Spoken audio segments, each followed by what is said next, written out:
स्वागत आहे. अंबरनाथच्या निवडणुका आता पुढे ढकलण्यात आलेल्या आहेत. 20 डिसेंबर रोजी येथील मतदान होत असून बदलापूरमध्ये 6 प्रभागामध्ये निवडणुका 20 डिसेंबर रोजी होत आहेत. आपण आता आलो आहोत प्रभाग क्रमांक 9 मध्ये मिलिंद पाटील यांना भेटायला. नमस्कार मिलिंद पाटील साहेब. काय म्हणतात, आता सध्या निवडणुका पण एक पुढे ढकलल्या गेलेल्या आहेत. 20 तारखेला निवडणुका होत आहेत. तुम्हाला काँग्रेसतर्फे एक अधिकृत उमेदवारी देण्यात आलेली आहे.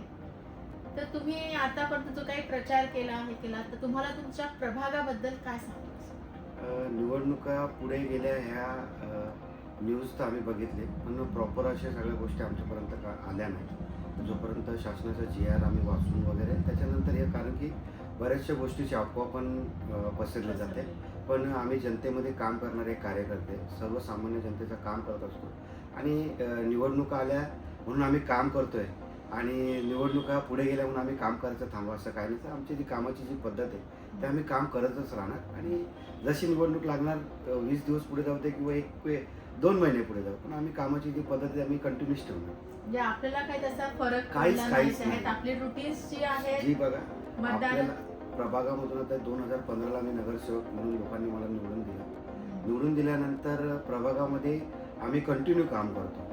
आज अंबरनाथच्या बरेच विकास कामं आम्ही केली. अंबरनाथमध्ये बऱ्याचशा ठिकाणी सिमेंट कॉन्क्रीट रस्ते बनवले. महिलांच्या पाण्याची मोठी समस्या होती आम्ही, आणि त्याच्यानंतर जे 5 वर्ष प्रशासक लागवड लागली तेव्हा पण आम्ही लोकांची कामं करत होतो. त्याच्यामुळे आम्हाला काय फरक पडला नाही या गोष्टींचा. बरं, तुमच्या प्रभागाचा विकास झाला आहे असं तुम्हाला वाटतं? 100% बोलण्यापेक्षा आणखीन काय करता येईल त्याच्या मागे जास्त प्रयत्न असतो. कारण की पूर्णपणे प्रभाग स्वच्छ करणं हे एक नगरसेवकाचं कर्तव्य आहे आणि ते कर्तव्य पार पाडण्याचा प्रयत्न आम्ही करत असतो. तुम्ही समाधानी आहात तुमच्या केलेल्या कामात? 50% समाधानी आहे. जे लोकांना आश्वासन दिले होते. करोनाचा काळ आला. करोनाच्या काळामध्ये आपले 2 वर्ष 2.5 वर्ष असेच गेले. त्याच्यानंतर प्रशासक लागवड झाली. आम्ही काँग्रेस पक्षाचे, शेवटी सत्ताधारी आणि काँग्रेस विरोधी पक्ष याच्यामध्ये खूप फरक असतो. त्याच्यामुळं आम्हाला जेवढं आमच्या माध्यमातून आणि शासनाच्या माध्यमातून लोकांना आणायचा प्रयत्न करत आहे तेवढं आम्ही आणायचा प्रयत्न केला आणि 50% तरी मी स्वतः समाधानी आहे. 50% आता लोकांना समाधानी करायचा प्रयत्न करू.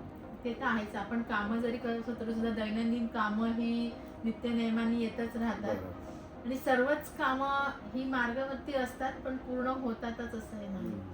बरं, तुम्ही प्रभागात फिरत असताना तुम्हाला साधारणतः प्रामुख्याने कुठली कामं अशी किंवा कुठल्या समस्या जाणवल्या? मला तर सगळ्यात मोठी समस्या माझ्या महिलांच्या पाण्याची समस्या आहे. आज 25 ते 30 वर्ष झाले शिवसेना बाळासाहेब ठाकरे शिवसैनिकांची सत्ता आहे. आज शिवसेनेचा झेंडा, भगवा झेंडा आमच्या अंबरनाथ नगरपालिकेवरती फडकतो, पण आमच्या महिला कुठं सक्सेस नाही आहेत. प्रत्येक महिला दिवसभरामध्ये पाण्यासाठी वाट बघत असते. कुठलं टायमिंग परफेक्ट नाही आहे. लोक कुठं फंक्शनला जाऊ शकत नाही आणि फंक्शनला गेल्यानंतर कोणाच्या घरी गेल्यानंतर त्या महिलांना पाण्याच्या टायमिंगला रिटर्न यायला लागतं. सभा असू द्या. आज मी बघत आलो आहे, कारण की बघा, एक पर्टिक्युलर नगरसेवक आपल्या प्रभागामध्ये जेवढ्या काय गोष्टी आपल्याला लोकांपर्यंत पोहोचवण्याचा ते प्रयत्न करतो, पण शहराचा विचार मी पर्सनल जे सत्ताधारी ज्या शहरासाठी बसले त्यांनी विचार केला पाहिजे. ज्यांनी लोकांनी लीड देऊन त्यांना निवडून आणले. आज 15-15 वर्षापासून आमदार साहेब सत्तेवरती बसले, पण अंबरनाथची जनता पाण्यापासून वंचित आहे. ते दुःख कुठेतरी बघवत नाही. बरं, आपल्याला ही समस्या कशा पद्धतीने सोडवते? बघा, आता आपल्या इकडून आता बाजूलाच आपल्या बारवी डॅम आहे. परत आमच्याकडे नद्या आहेत. तुम्ही मोठे मोठे प्रकल्प तयार करा जेणेकरून अंबरनाथची जी समस्या आहे, असं नाही का मी वेस्टलाच बोलतोय, अंबरनाथ ईस्टला पण तीच समस्या आहे. ज्या वेळेला मी नगरसेवक झालो 2015ला, लगेच 10 दिवसात मी उपोषणला बसलो होतो. 2 MLT पाणी पण वाढून घेतलं होतं, पण प्रयोजन नाही आहे, शासनाचं प्रयोजन नाही आहे. त्यावेळेला लोकसंख्या म्हणजे 70 ते 80 हजार किंवा 1.5 लाख लोकसंख्या असेल. आता डेव्हलपमेंट 10 वर्षात भरपूर वाढले. डेव्हलपमेंट वाढल्यानंतर नगरपालिकेचा आणि आपला पाणी पुरवठ्याच्या जे संबंधित अधिकारी त्यांनी बिल्डरला NOC देताना पाण्याचा पुरवठा त्यांना परफेक्ट जाईल का नाही त्याची पण माहिती घेतली पाहिजे. काय प्रोव्हिजन नाही, काय नाही. CC रोड बनतात, ड्रेनेजवाले येतात, खोदतात. CC रोड बनतात, आम्ही बनवतोय शासनाकडून निधी आणून. गॅसवाले येणार, खोदणार. CC रोड आम्ही परत रेडी करणार, परत कॅमेऱ्यावाले खोदणार. म्हणजे काय चाललंय? म्हणजे अंबरनाथमध्ये फक्त बनवा खोदा हे किती दिवस चालणार? वेस्ट पैसा प्रॉपर वेस्टेज मनी आहे सगळं. प्रॉपर तुम्ही एक नियोजन ठेवा, ड्रेनेजची लाईन बनवा, साईडला तुम्हाला पूर्ण अंबरनाथमध्ये कॅमेरे लावायचे, कॅमेरे लावा, गॅसची लाईन टाकायची. त्याची ज्या वेळेला रस्त्याची कामं चालू करतात त्यावेळेस हे सगळ्या गोष्टी झाल्या पाहिजे. रस्ता CC बनल्यानंतर परत त्याच्यानंतर खोदायला येतात, ते कुठंतरी अवघड वाटतं काम. बरं, तुमची एक सामाजिक किंवा राजकीय वाटचाल कशी आहे? वाटचाल म्हणजे बघा, आम्ही या 40-50 वर्षापासून काँग्रेस पक्षात काम करतो. माझे आजोबा नगराध्यक्ष होते अंबरनाथ शहराचे, ते नानाभाऊ पाटील. त्याच्यानंतर माझे बाबा उपनगराध्यक्ष होते अंबरनाथ शहराचे. अंबरनाथ शहराचे रिक्षा युनियनचे अध्यक्ष होते. आणि त्याच्यानंतर माझी 2 वहिनी नगरसेविका म्हणून, 2-3 भाऊ नगरसेवक. आम्ही 6-7, 5-6 जण घरातच नगरसेवक होतो. त्यामुळे आमचा वारसा चाललेला आणि आम्ही जनतेमध्ये राहून काम करतो. जनतेने निवडून दिलं आणि आम्ही नंतर जनतेकडे बघणार नाही आणि त्यांच्या ज्या समस्या ते सोडवणार नाही, तर ते आमच्या मनालाच पटत नाही. म्हणजे आमचं जन्मच फक्त जनतेची सेवेसाठी पाटील कुटुंबाचं झालेलं आहे. आणि तुम्हाला एकूण सगळ्या समस्या कशा सोडवायच्या किंवा मतदारांच्या काय समस्या येऊ शकतात ही सर्व याची जाण आहे. आणि तुम्ही एकदम ग्राउंड लेवल पासून काम करतात, त्यांच्या जनमानसामध्ये मिसळून त्यांना काय हवे काय नाही ते बघून तुमचं एक काम चालतात. आणि एक तुम्हाला म्हणजे पूर्ण घराणेशाही असल्यामुळेच, वारसा असल्यामुळे बऱ्याचशा प्रमाणात तुम्ही प्रश्न देखील अभ्यास पण आहेत आणि त्याच्यामुळे बरेचसे प्रश्न देखील तुम्ही एक मार्ग लागू शकता. बरं, तुम्हाला निवडणूक लढवाविषयी का वाटली किंवा इथल्या मतदारांनी तुम्हालाच निवडून द्यावं असं तुम्हाला का वाटतं? कसं आहे, मी काँग्रेस पक्षाचं काम करतोय. सत्ताधारी पक्षाने खूप काही प्रयत्न केले काँग्रेस संपवण्याचा, पण आम्ही कुठं दगमवलं नाही. आम्ही ज्या स्थितीत आहे त्या स्थितीत राहिलो. आमची जनता आमच्यावरती विश्वास ठेवते. 2015ला निवडून दिलं. अंबरनाथमध्ये सगळ्यात जास्त मताधिक मी निवडून आलो. एक व्यक्तीला म्हणून मत आणि पक्षाला महत्त्व दिलं आणि लोकांना वाटलं का बाबा हा माणूस आमच्यासाठी काम करेल आणि लोकांनी विश्वास दाखवला. त्या विश्वासाचं लोकांना फळ पण आम्ही दिलं. आणि त्याच्यानंतर आता आमचं 5 वर्षानंतर आज 2025ला निवडणूक लागली. माझा प्रभाग OBC झाला. OBCमध्ये महिला आरक्षण पडलं. माझ्या मिसेसला लोकांनी अप्रोच केलं का बाबा तुम्ही तुमच्या मिसेसला उभे करा. त्याच्यामध्ये आम्ही वार्डामधली जी महिला होते, आमच्या अल्पसंख्याक समाज आहे, मायनॉरिटी समाज आहे, परत आमचा ख्रिश्चन समाज आहे, आमच्या मराठी समाज आहे, जे आमची समाज आहे, समाजातले जे पदाधिकारी जे मोठे ते पदावरती बसले त्यांची आमची सगळी चर्चा झाली का OBC झाल्यानंतर आपण आपला एक स्थानिक, म्हणजे मी तर स्थानिकच आहे, पण प्रॉपर आपल्या एरियातला कोणतरी एक महिला आपण उभी करू. का उभी करण्याचा हेतू आहे का बाबा त्या महिलेला तिकडच्या लोकांची जाण येईल, म्हणजे त्यांना कळेल का बाबा इथल्या लोकांची मेन समस्या काय, इकडच्या लोकांना गरज कसली. म्हणून आम्ही सगळ्यांनी डिसिजन केला. त्याच्यानंतर मग सगळ्याचा डिसिजन झाला का OBC आरक्षण आहे. आम्ही पण OBC होतो दादा, तुमच्याच मिसेसला उभी करा.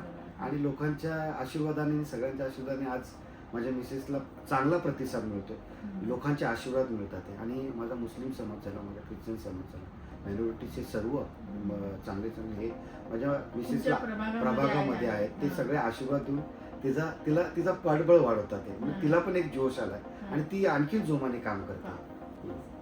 बरं, आता हे सर्व झालं, पण आता सध्या हे विकासाचं पर्व आहे, तर विकासाच्या दृष्टीने तुमच्या प्रभागामध्ये आता नाले, गटार, पाणी, रस्ते हे तर आहेच, ह्या व्यतिरिक्त कुठल्या योजना आपण आणू शकतो? आता तर योजना म्हणजे सगळ्यात प्रयत्न तुम्हाला पाण्याची सांगितलीच.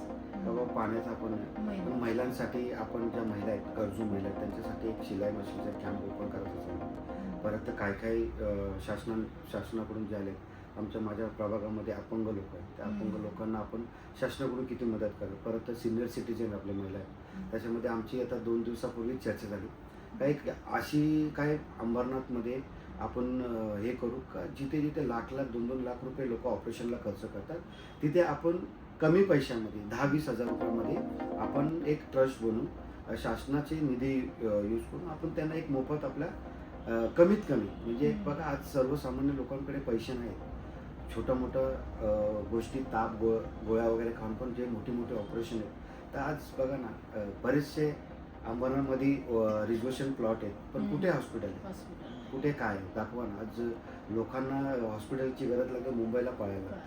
तर मग अंबरनाथच्या जनतेला फायदा काय? अंबरनाथच्या जनतेने ज्यांना निवडून दिलं त्यांचा उपयोग काय? सर्व सोयीने युक्त असं आपल्याला तर बघा, मी एक प्रभागापुरता मी माझा विचार करेल, कारण की पूर्ण जनतेला, अंबरनाथच्या जनतेला मी नाही हे करू शकत. मी माझ्या प्रभागामध्ये जेवढ्या लोकांपर्यंत शासनाच्या नुसार आपल्याला काही गोष्टी आणता येतील त्या आणण्याचा प्रयत्न करेल, जेणेकरून मी 100% नाही पण 80% तरी लोकांपर्यंत निधी उपलब्ध करून त्यांना सुखी आणि समाधानी ठेवायचा प्रयत्न करेल. म्हणजे प्रभागाच्या विकासाबरोबरच वैयक्तिक विकास होणं देखील तेवढंच आवश्यक असतं. बरोबर. इथल्या राहणाऱ्या प्रत्येक मतदाराचा विकास होईल, तो पुढे कसा जाईल यासाठी देखील आपलं प्रयत्न करणं तेवढंच आवश्यक असतं. आणि त्या दृष्टीने आपण देखील वाटचाल करत आहात. त्यांना ज्या काही सरकारच्या गव्हर्नमेंटच्या ज्या काही योजना आहेत त्या त्यांच्यापर्यंत आणून त्यांना त्याचा लाभ कसा मिळवून देता येईल हे देखील आपण बघता आहात. बरोबर.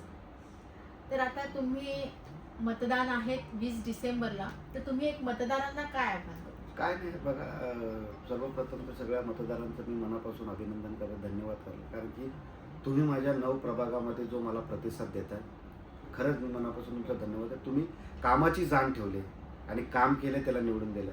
आणि आम्ही इथले स्थानिक आहेत, तुम्ही इथले स्थानिक आहेत. बघा, सर्वांना मी आवाहन करतो, विकास जो करेल, जो लोकांसाठी धावेल, रात्री बेरात्री लोकांना जो मदत करेल त्याला तुम्ही निवडून द्या. त्याच्यासाठी तुमचा अनमोल मत जो आहे तो त्याच्यासाठी तुम्ही येऊन त्या पेटीमध्ये दान करा. मी एवढंच विनंती करतो. आत्ताच आपण मिलिंद पाटील यांना भेटलो. खरोखरच त्यांचं काम म्हणजे एक तळागाळातल्या लोकांना न्याय मिळवून देणे व त्यांना जास्तीत जास्त लाभ कसा होईल यासाठी ते कार्यरत असतात. आणि त्यांना ह्या कामाची, ह्या कार्याची किंवा राजकारणाची बरीचशी माहिती आहे, जाण आहे.